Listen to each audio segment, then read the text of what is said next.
In this movie, I'll show you 3 different ways to move an image from one document into another as an independent layer. And the reason we're doing this is we need to give the Pegasus wings, and those wings are coming from this photograph here. Now, method number 1 is the most obvious, but it involves the most steps. First, you go up to the Select menu and choose the All command, or you can press Control-A or Command-A on the Mac. And that's going to go ahead and select the entire image like so. Next, you go up to the Edit menu and choose the Copy command, or you can press Control-C or Command-C on the Mac. Then go ahead and switch images and return to the Edit menu and choose the Paste command, or you can press Control-V or Command-V on the Mac. And that results in the independent layer that we're seeing at the top of the stack. And that brings up a point, by the way. Anytime you move an image from one document to another, it always appears in front of the active layer. So if I was to press the backspace key or the delete key on the Mac to get rid of that new layer, and I were to click on the horse layer to select it, and then return to the Edit menu and choose the Paste command, or once again, you have that keyboard shortcut of Control-V or Command-V on the Mac, then I would paste my new layer in front of the horse.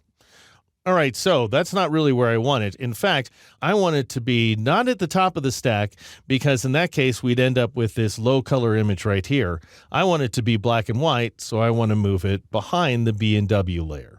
And so what that means is, were I to press the backspace key or the delete key on Mac in order to demonstrate another method for moving images, then I would want to make sure that the brushwork layer is selected, because the new layer needs to appear in front of it.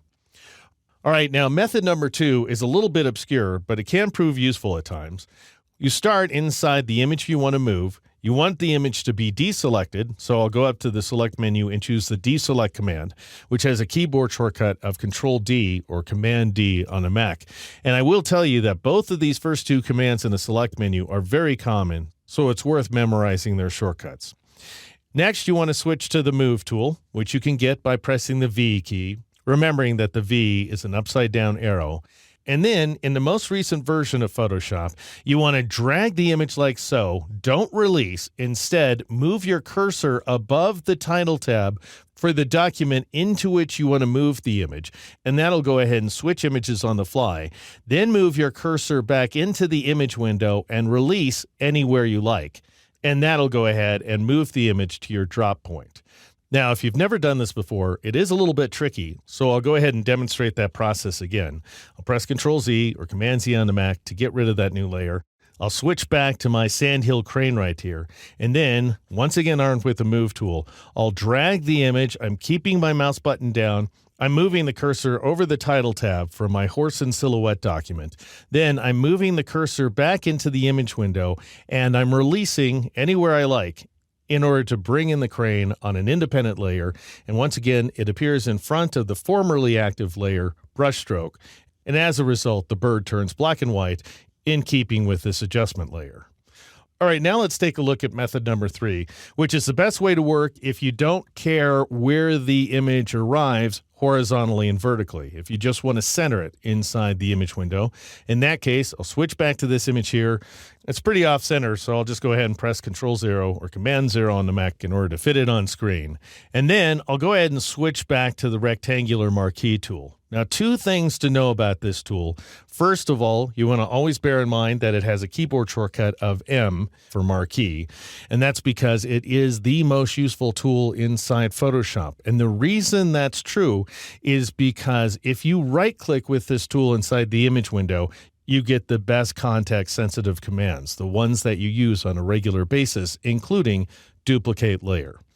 So once again, right-click with the rectangular marquee tool, choose the Duplicate Layer command, and then change your destination document to that file that you're working on. In my case, it's Horse and Silhouette, and then click OK.